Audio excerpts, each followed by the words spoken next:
Hello, everyone. Welcome to week number 1 of RAM110. Can't believe we are here in this place where we're starting a new mod. I do apologize about my camera today. For some reason, it is not wanting to connect, and so I'm going to have to troubleshoot that. But I definitely wanted to welcome you. This is your instructor, Marissa May. It's Monday, November 9th, and this is the 10 a.m. Mountain Standard Time live lecture or 12 p.m. Eastern Standard Time. So thanks so much for those of you who are able to attend the live session, and it's great to have you with us. If you are live with us, I'll ask you to take a minute to eliminate any background noise, but you are welcome to unmute yourself and ask questions throughout the live lecture. We'll also have some time of question and answers at the end of this week's live lecture. So I'm going to take a minute to introduce myself. I'll also introduce you to the course, and then I'll introduce you to week 1 as well. My name is Marissa May, and I am going to be the course instructor here.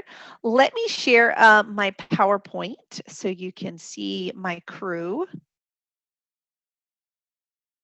Hopefully you can see them now. This is, and let me just go ahead and make it, there we go. This is my husband, Chris, and our 5 children. We've got Kendall, who is a junior at Texas A&M, studying, she's a nutrition major and planning to be a registered dietitian. Then we've got Alyssa, who is 17. She will be attending Houston Baptist University next fall, in fall of 2021, playing volleyball for them. Planning to be a business kines double major there.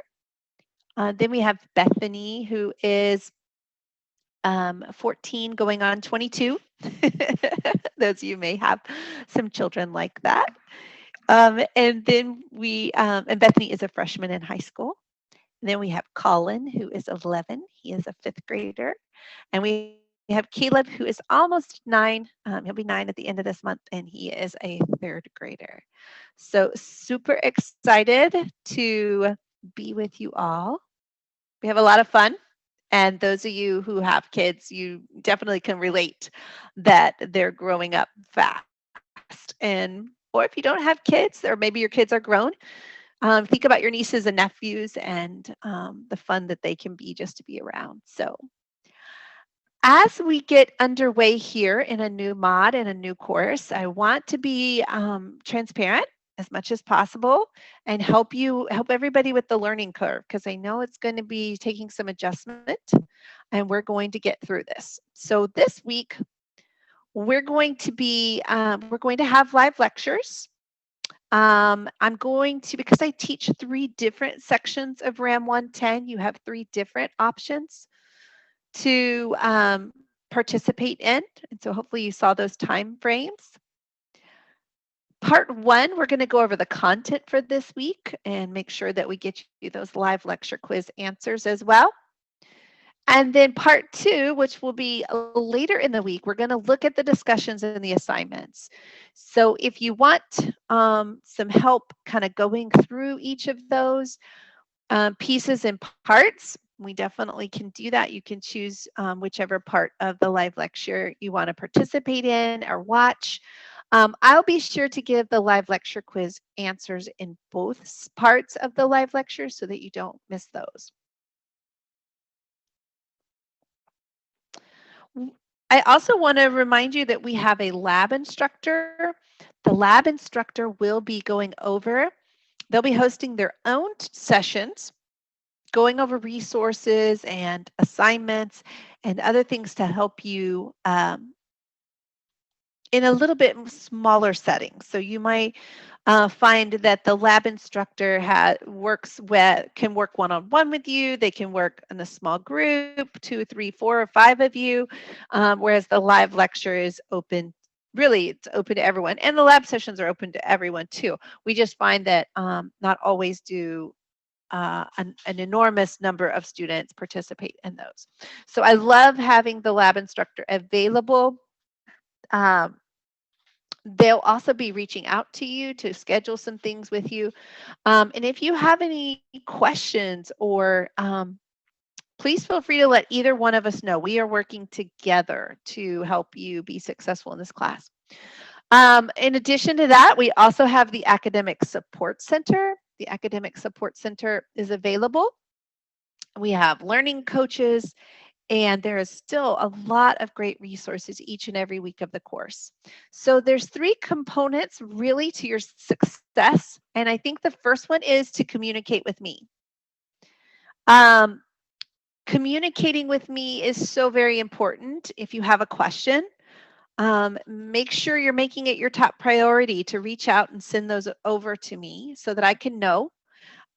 You being proactive by sending an email a, is much, much better than a couple hours before an assignment.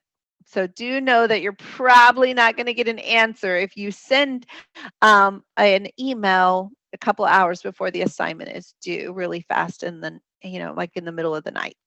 But if you plan ahead, you think ahead, you can send those questions to me or our lab instructor. Both of us are here to help you be successful.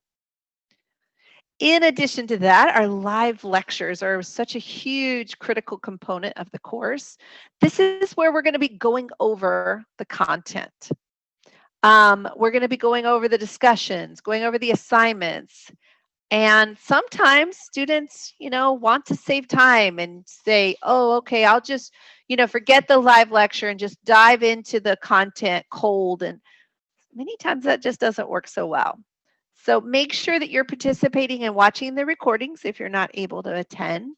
And as you're watching the recording, I would definitely encourage you to jot down some notes and write some questions. If you're not sure about something while you're doing your recording, jot those questions down, send those to me so that we can get you the answer that you need and help you. The third and final component of our course to help you be successful is time management. And when you're looking at time management, I think the key is to plan ahead. You know what you do.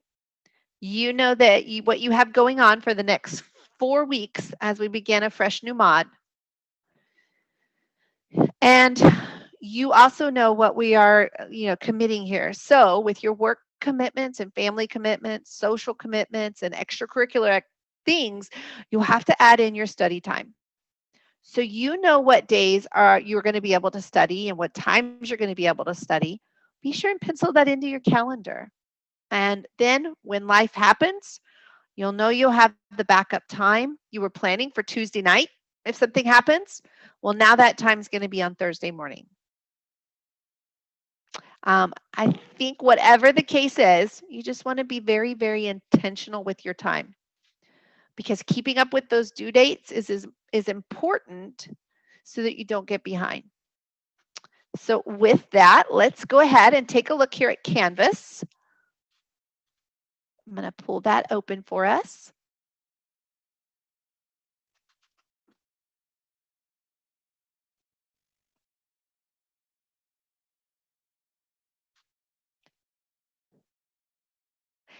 I'm going to open Canvas here for us just to take a look at a new course.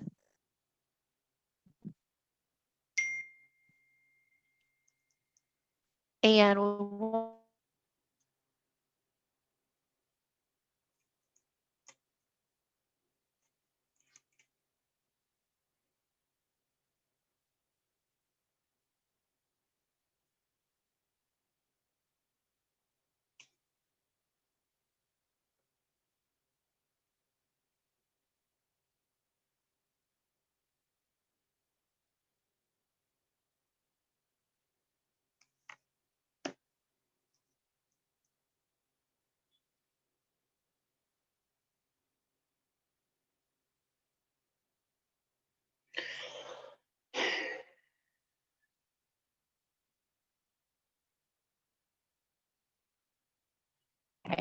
So there we are again, and I do apologize. I don't know what happened to Zoom there, but here we are.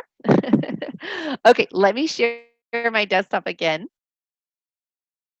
And we're, like I said, we were going to do an overview of the week 1 um, here in our new course. So I have a few extra things available to me from the instructor side, but don't forget you do have the announcements, and you'll notice that in our announcements, I have posted the LiveLecture quiz PowerPoint. So you're always welcome to download that and print it out, make notes on it as you are working. Then if we scroll down to the bottom here and we click on week 1, we have our learning objectives for this week. So we're going to define the term resource allocation, identifying 3 challenges involved and when resources are limited. We're also going to calculate gross and net sales. We're going to calculate the central tendencies of the mean, the median, and the mode. And we're going to identify the manipulation and deception of numbers, identifying 3 ways in which numbers can be deceptive. So if you're here and you click the next button, you will see our first discussion this week. This is the introduce yourself discussion. This is a discussion that you're going to work through and reflect on, sharing a little bit about yourself.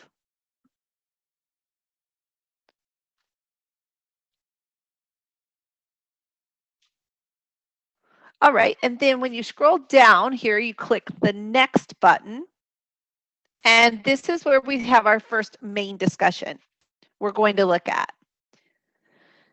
So for this discussion, we're focusing on, can numbers really lie?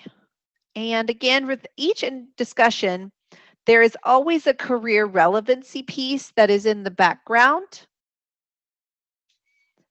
And these are kind of laying this foundation for how our discussion makes a real world connection.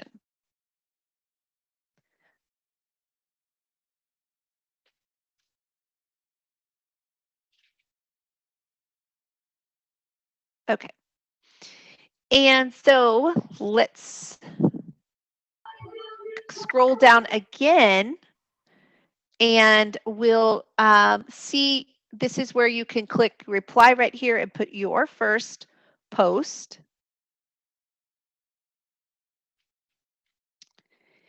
And this is just our first discussion.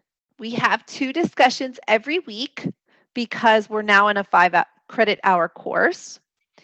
So if we click next, we'll see the second discussion. And this discussion is where we're looking at resource allocation. And again, we have that career relevancy piece at the background.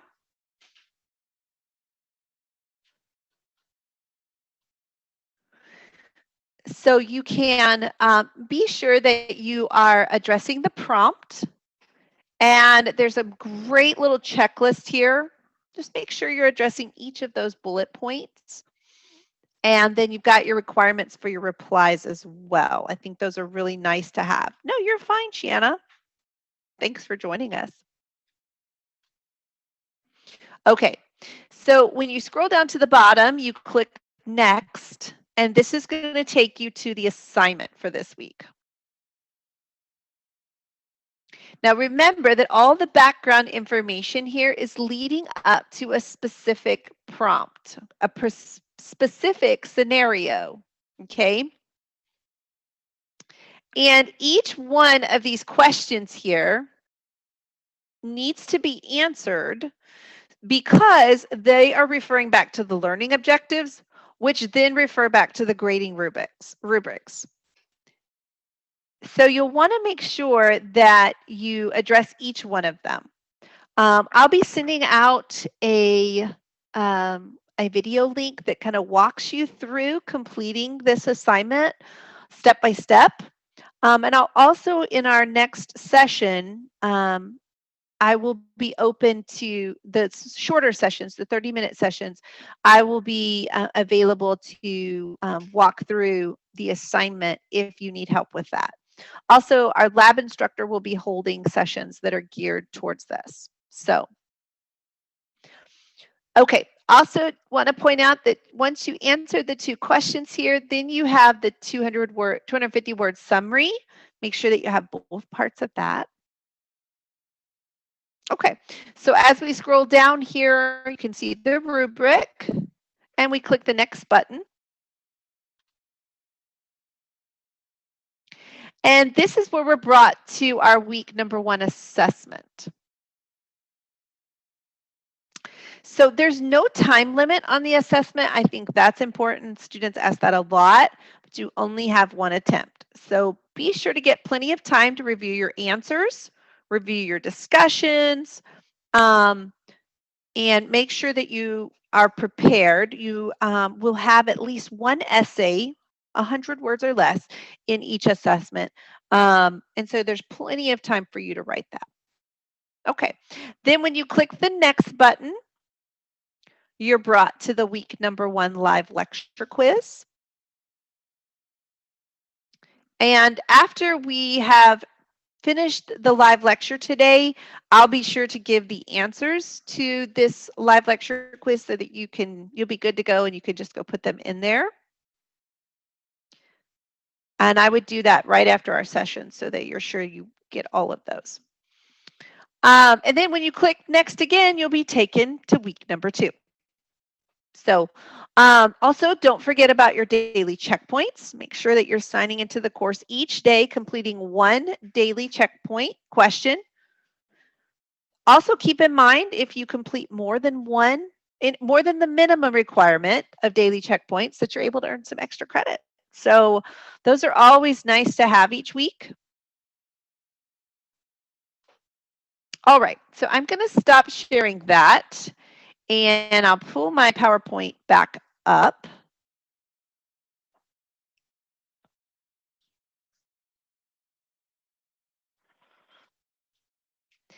All right, so just as a reminder, that email is the best way to contact me. If you want to send me an email, I'm happy to help.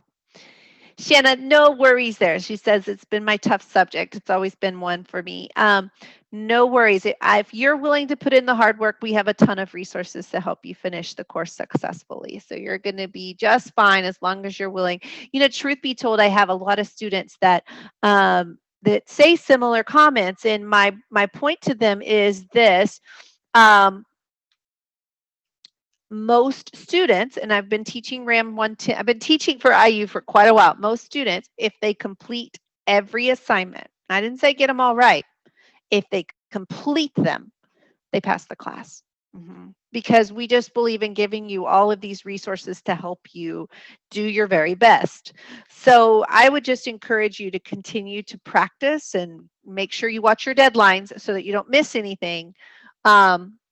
Yeah, but it's very important. Make sure you're submitting all of those. Okay, about email, want to make sure you know that I generally start my day with email, but I try to get it. I will get you a response back in 24 hours.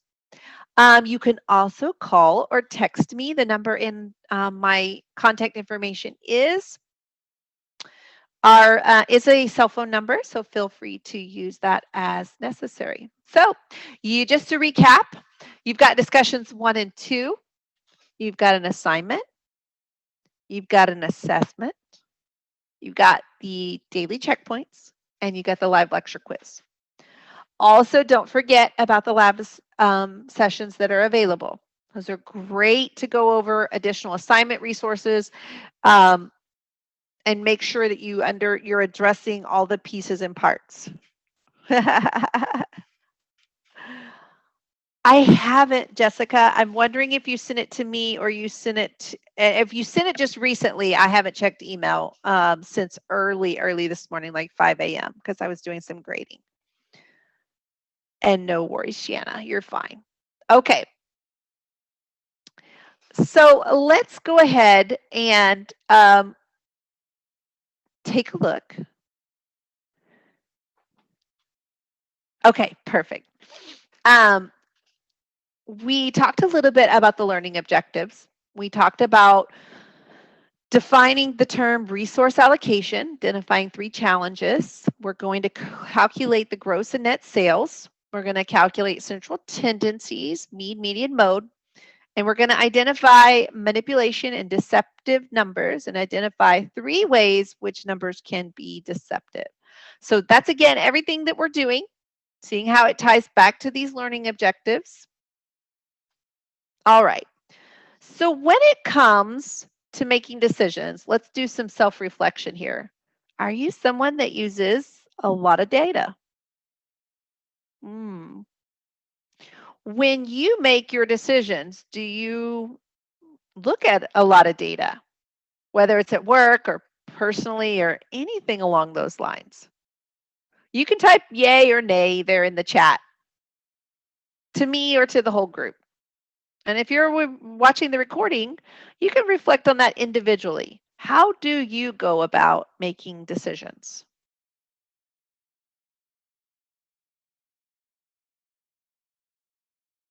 Okay, I like that. For school, you use data. I like that. I think I'm guilty of not always looking at data, but I think when we want to make a really firm decision or decision that's got consequences either way, we definitely want to have some good solid facts when we're making our decision. We can find some data. Maybe it's financial data. It could be timing. It could be inventory levels. So we kind of want to move away from our natural basing decisions solely off an emotion or solely off of experience. And we want to look at, like, what can we do here with this? And throughout the course, we're going to try to focus on the aspects of how do we use the data to help us make good decisions. So in business, numbers are used to transform information, useful information for decision makers. We're going to quantify and identify the risks in a business, and we're going to help reduce and understand the variation in the decision-making process. So again, we're going to transfer the numbers into useful information. How do we translate this into something helpful as opposed to just sheets of information? There are some systematic ways of doing this. So we're going to start off with some vocabulary just to kind of set the stage here as we're looking at this, as well as some basic vocabulary of economics. So here we have the perfect market economy economic system. This is one where economic decisions and the pricing of goods and services are guided solely by the aggregate interactions of the country's individual citizens and businesses. There's very little government intervention or central planning here.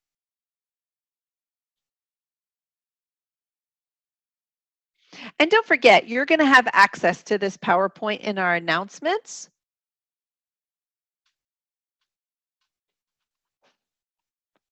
So you know that a healthy economy affects businesses, and we're certainly seeing that today in our country, in our society.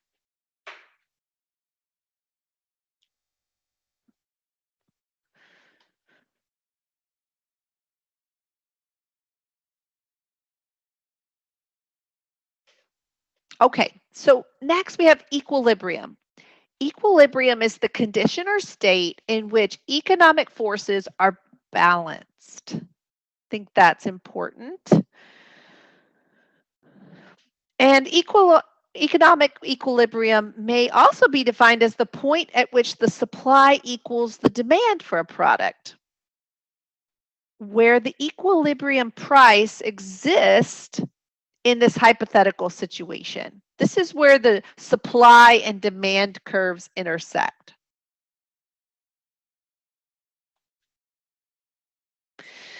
So when we're looking at that, finding that good balance point is very important. And next we have the general equilibrium, which attempts to explain the behavior of supply, demand, and pricing in a whole economy with several or many interacting markets. This is different from the economic equilibrium because the economic equilibrium only looks at a single market. All right. Next, we have a command economy and a mixed economy. So a command economy is an economy in which production investments, pricing, and income are determined centrally by a government. Then we have a mixed economy that combines private and public enterprise.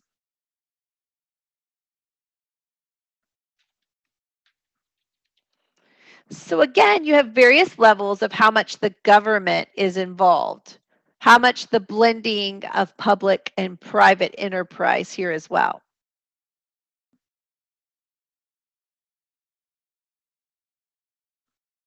All right. Project managers are any person that has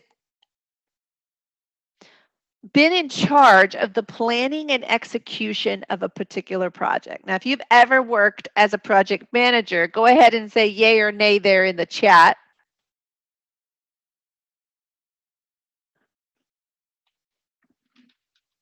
Yeah, it's a lot of work, right?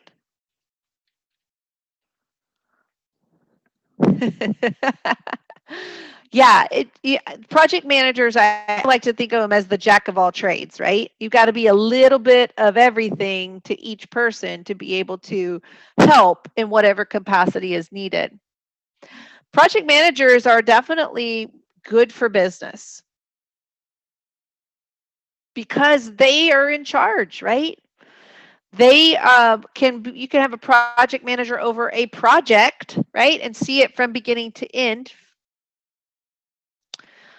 Companies that have project managers experience a higher success rate than those that do not hire project managers because they're there to see the job done. And I think the project manager has the blueprint from A to Z and all the details and all the different networkings of that. One good example of a project manager is a home builder. They are coordinating all the different groups of people that come in.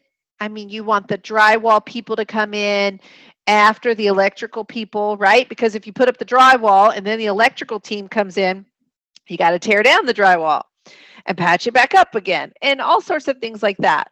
But each group doesn't necessarily know that they need to communicate with the other one because they're only doing one function in the project. So the project manager is given the blueprints for the house, 2-story, 1-story.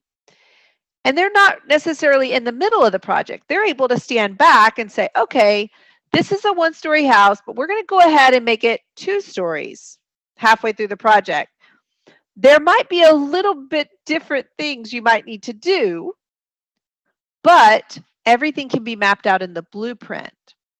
And so the project manager can make sure that everyone's on board and they can get to the right place where they need to be. So next we have resource allocation, and that's the process of allocating scarce resources among various projects or business units.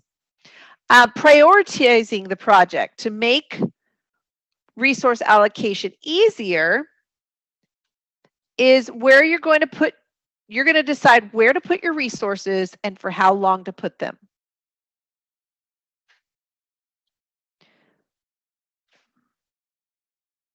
And again, we're always allocating scarce resources in business. Man, if we had enough of this particular resource, if we had enough time, if we had enough money, if we had enough employees, then our business would always be doing well. And we just know that's not realistic. So sometimes we have to, with the ebb and flow of business, we have to scale back, redistribute our resources so that we're able to maximize the benefit to the company.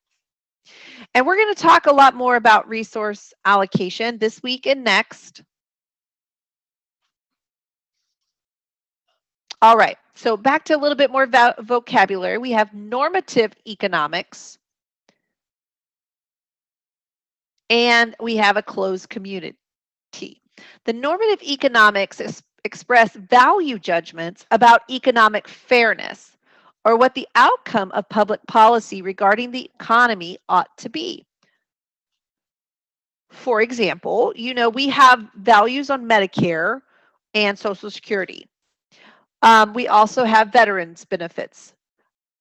And these are within our society, and we have to take care of them, and we know to what degree, but we have to decide how far will we go? How long will we offer these benefits? And these are value judgments, right, in economic fairness. And then let's take a look at a closed community. Everything in a closed community this is where no imports are brought in and no imports are sent out. The whole goal is to be able to provide consumers with everything they need within the borders. So of the three economies we've talked about, a pure market, a mixed economy, and now a closed community here, we're looking at the pure market has the external bodies of fixing prices and selling targets. And then remember, the command economy is where someone is telling the factories what to make, telling the factories which technology to use for production, and then where are you going to send the finished product to? Everything is being dictated by a third party.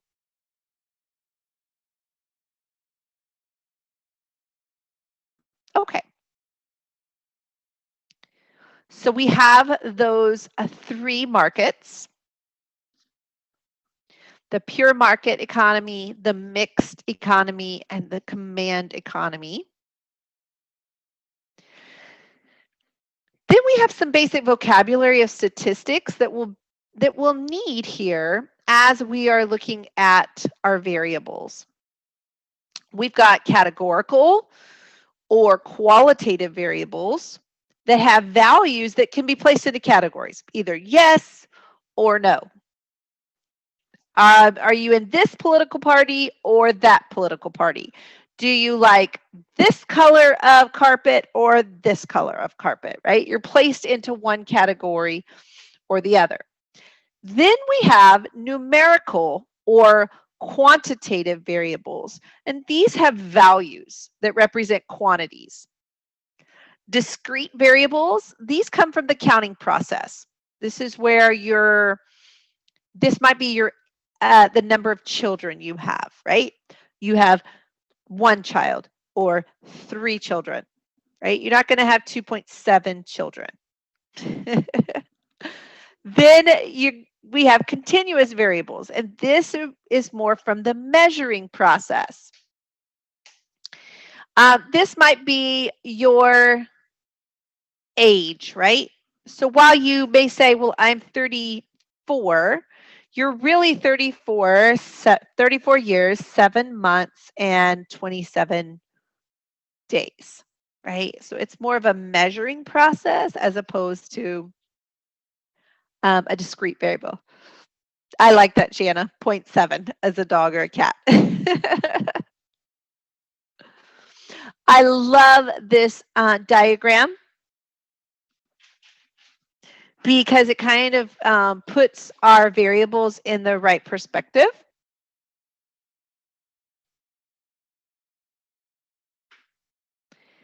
And it looks at the different types of variables, which I love that.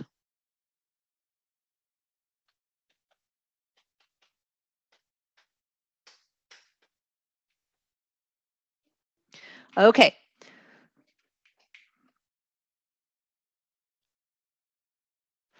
All right. So let's take a look at a person's numerical literacy. It's definitely enhanced by asking questions. So I want to follow up with our earlier thoughts when it comes to decision making. Not only are you someone who uses data to make decisions, but now we want to look at how good are you at asking questions in conversation with other people. Like, where are your question asking abilities? Because this is definitely a skill we want to grow. When it comes to sales, you know, somebody's going to try to sell you something. They're going to try to tell you, you know, for the most part, all the good reasons why you should buy their product. But you should know that you should ask still questions about it. What is it about this brand? What features does this brand have that the other brands do not have? So we really want to look at that, because we're going to take those questions and think about what questions we need so that we can find the data that we need to have the useful information to make our decisions. Also, at what point do you know that you have enough data? What point do you know you have enough pieces of information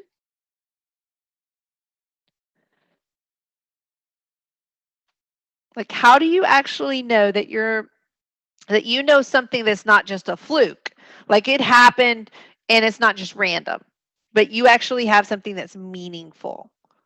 We're going to talk about how you can know all of that. How do you sort through the charts and the numbers to actually get to meaningful data? And I think that's where numerical literacy plays in. So first, we're going to visualize and summarize our data. This is used, we might create charts and tables. And we're taking all of this off of our data. Sometimes we need to take it and present it visually to someone else, maybe like customer service, so you can know what types of questions that they get. And then based off of that, we can summarize it and we can make changes in customer service to provide a better experience for the customer. Another thing we might, once we collect and summarize our data, then we can draw some conclusions from it.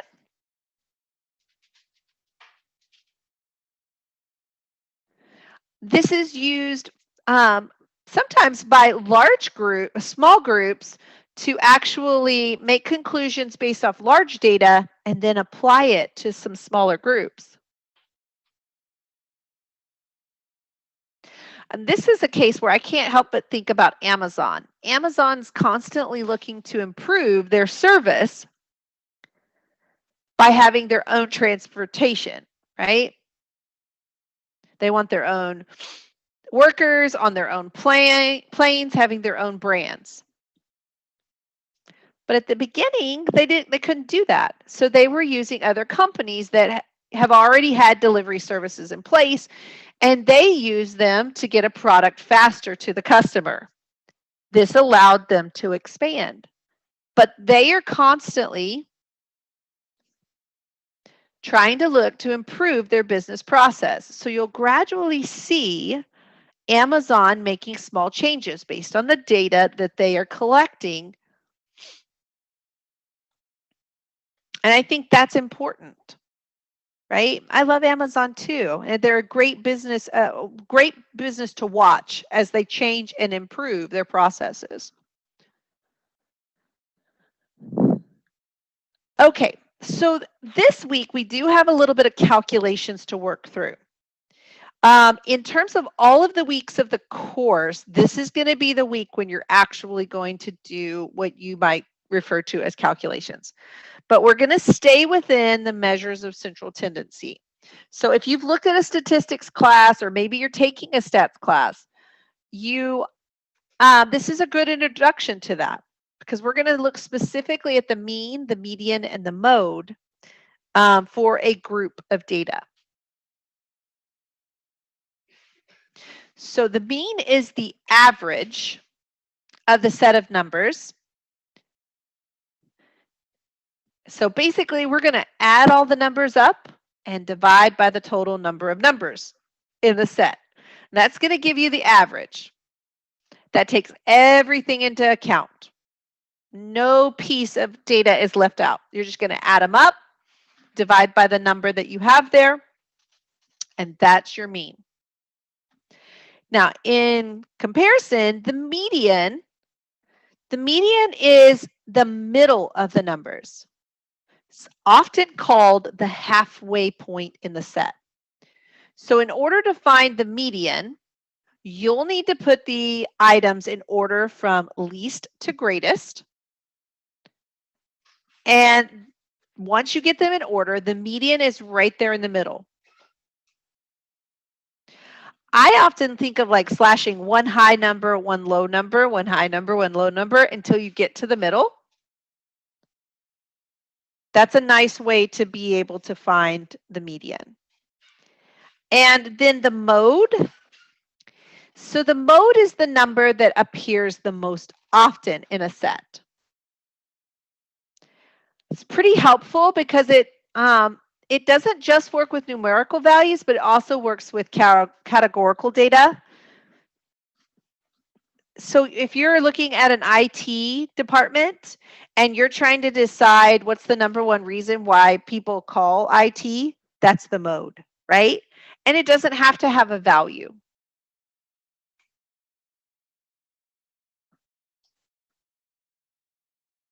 Okay, so let's turn our attention then for some definitions, and these you'll want to make a note to. These are going to help you with the assignment for this week. So we have gross income and we have net income. So gross income is an individual's total personal income before taking taxes or deductions into account.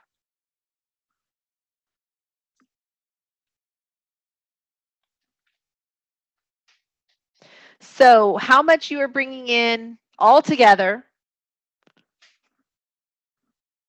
Now, if you look at a company's revenue minus cost of goods sold, this is called the gross margin or the gross profits. Next, we have the net income in business. This is what remains after subtracting all the costs, specifically business depreciation, interest, and taxes. Now, these are all subtracted from the company's revenue. And the net income is sometimes called the bottom line. It's also called earnings or net profit. When we look at an individual, the net income is the gross income minus the taxes, allowances, and deductions. This is the value that is used to determine how much income tax is owed.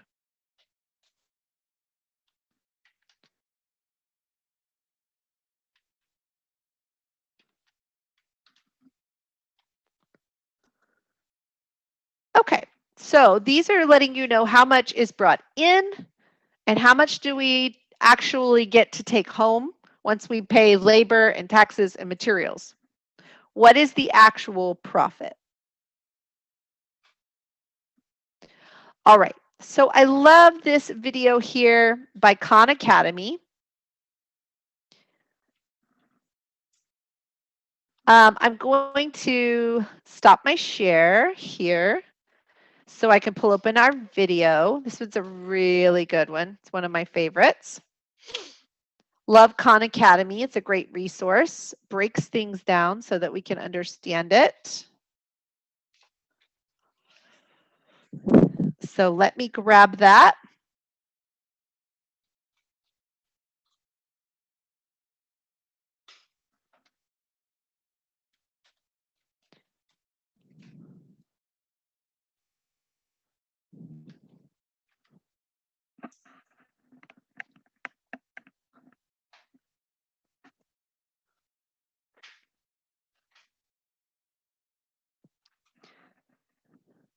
And see if I can get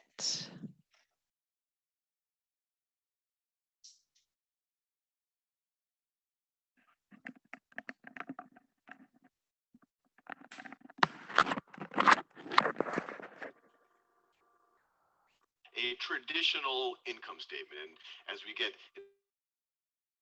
to more and more complicated examples, you'll see more and more complicated income statements, but this is a good start. So what I've done here is I've done the income statements for actually two businesses. One is Ben's Shoes, and one is Jason's Shoes. And I did that because these are fundamentally the same business, but they have a slightly different capital structure. And we'll talk about what that means in a second. But they're both shoe stores. They literally, they buy shoes from shoe manufacturers. They put them on their shelves, and then customers come in and buy those shoes. So the first line, we're pretty familiar with it already. This is the revenue. This is the sales for each of these shoe stores. In the case of a shoe store, it's literally just going to be a measure of the cash that the customers are paying for the shoes. You wouldn't have something like accounts receivables where people can pay months later. Most of it will just be cash. Cost of goods sold, in this example, we're just going to assume it to be the actual cost of a shoe. If I sold a pair of $100 shoes, but I had to pay $50 to the shoe manufacturer for those shoes, that $50 would be the cost of goods sold. So this $100,000 is actually the cost of the $200,000 in sales. And then when you just take the cost of goods sold from that revenue, you get something called gross profit. And really the focus of this video is to try to understand the difference between gross profit, operating profit, pre-tax income, net income. And so gross profit is the first time that you kind of think of profit. And the reason why it's called gross is because we've just thought about the profit from selling that incremental shoe. And sometimes some other costs are thrown in there, sometimes advertising, sometimes some other cost associated with the store. But for this example, it's just the profit straight from selling that incremental shoe. And that's why we call it gross, since we haven't taken out other things yet. Then below that line, we have all of the other expenses, the expenses associated with running the store, the kind of the overhead of running that store. So you have the rent, you have the salaries, you have the depreciation and amortization. Maybe you're depreciating the cost of your cash register and the shelves and whatever else. And then you can have other things like utilities. And you can see both Ben's Shoes and Jason's Shoes are completely identical up to this point. They have the same revenue, gross profit, even the same expenses. And so when you take all of these expenses out from the gross profits, you take 100,000 minus all of these, and I've written all of the stuff that you subtract with parentheses out around them, show that these are expenses, that these are negatives. You get the operating profit, and you see that both of these are the same number. And what operating profit tells you is how much profit is coming from the business. It's before we think about how the business is structured. It doesn't think about things like interest income from your bank account or interest expense on any loans you have. It's from the business itself, operating profit. Since these are identical businesses, they have the same exact operating profit. Where they start to diverge is below that line. So above this line right over here is the income statement. Down here is the balance sheet. And their balance sheets are identical, except for Jason's Shoes has $100,000 in debt. And Ben's Shoes has no debt. So Ben has no interest expense, while Jason does have a $10,000 interest expense. So it's about 10% per year. And that's why these two income statements start to diverge. But notice we didn't put this expense up there because it has nothing to do with the operations. It's dependent on how the operations were financed. And so once you subtract that out, then you actually have your pre-tax income. And if we assume that we have to pay taxes, this is how much we pay in taxes. And this is actually the net income that goes to the owners of the company.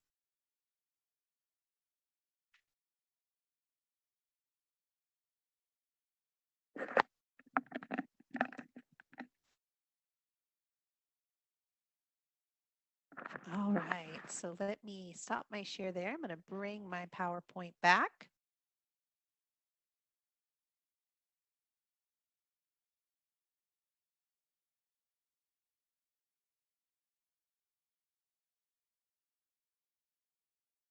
I love Khan Academy. So it's a good example of just a traditional income statement. As we get into more complicated examples, you'll see more and more complicated income statements, but this is definitely a good start. Okay, so next let's talk about a few more terms with financial literacy.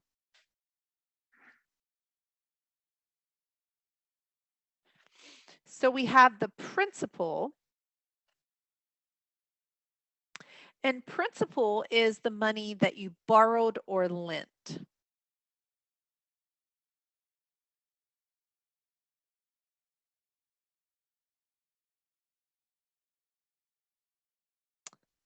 And then you have interest. Interest is the charge for the privilege of borrowing money.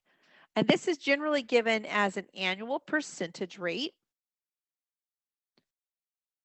Or interest is also the amount of ownership a stockholder has in a company, usually, again, expressed as a percentage rate.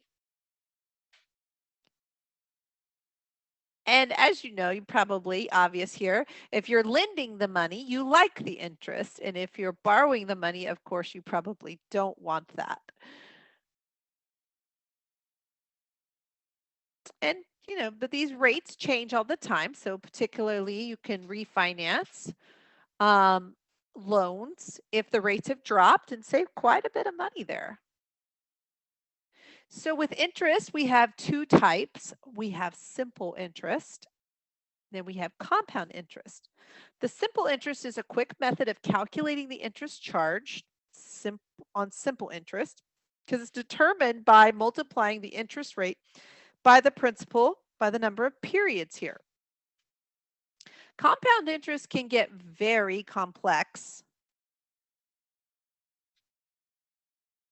and expensive real fast. Compound interest is calculated on the initial principal, but also on the interest from previous periods. So it can be thought of as interest on interest.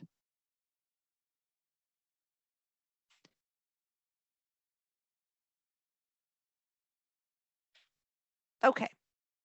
So if we're looking for simple interest, we can use the formula I equals PRT, where it tells us that I is interest, P being the principal, R being the rate, and T being time.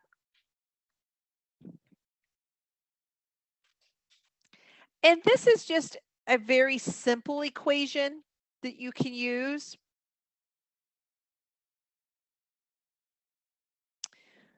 When you just multiply. So it's principal times rate times time. And it's important to remember that the rate is used as a decimal here.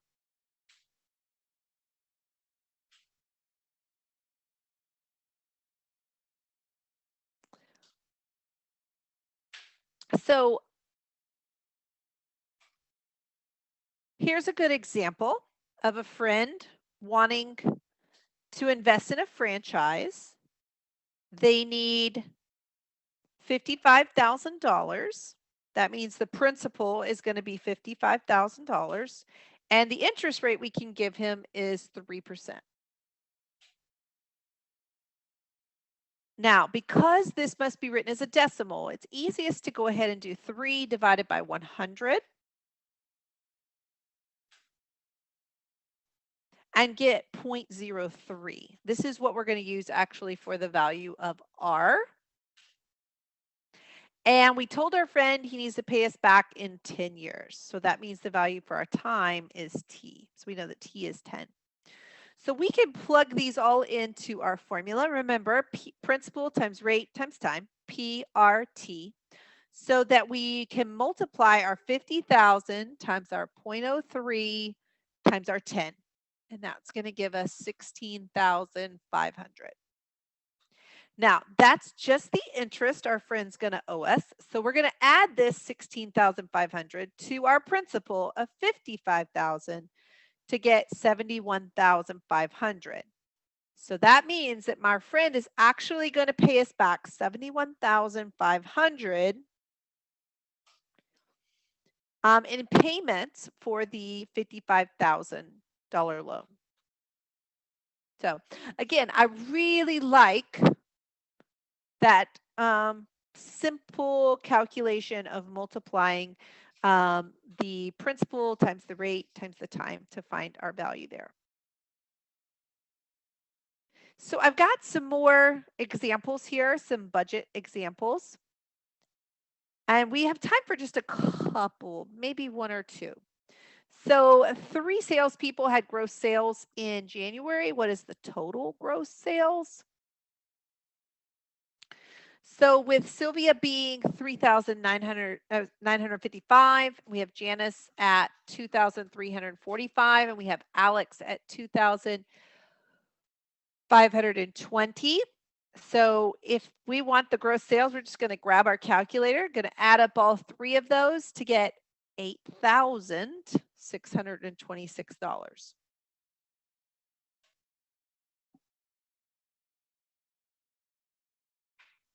So here's a nice another video. Don't forget the PowerPoints are available in the announcements. So I'm going to leave that one for you to explore a little bit more. Take a look at those. And yeah, let you know what you think on that. We have time for one more. So if we had the same 3 salespeople, and we know the expenses for this month are $2,435. What are the net sales for the month? So we're just a reminder, net sales are gross sales minus expenses. So we've already added up Sylvia, Janice, and Alex. Remember, we got $8,626, but now we know that our expenses are $2,435. So in order to find out our net sales, we're going to have to subtract.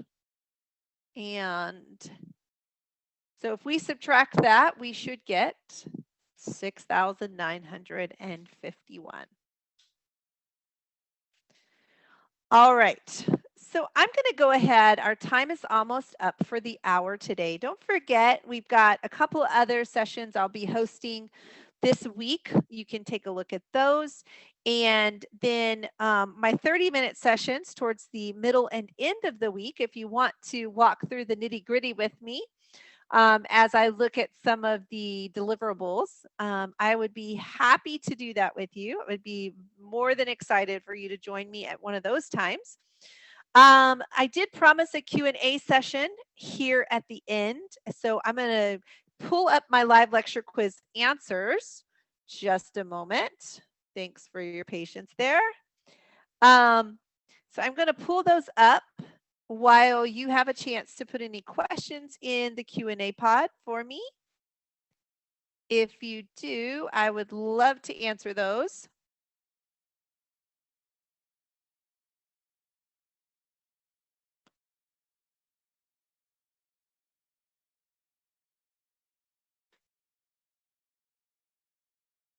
All right, and there are your live lecture quiz answers for today.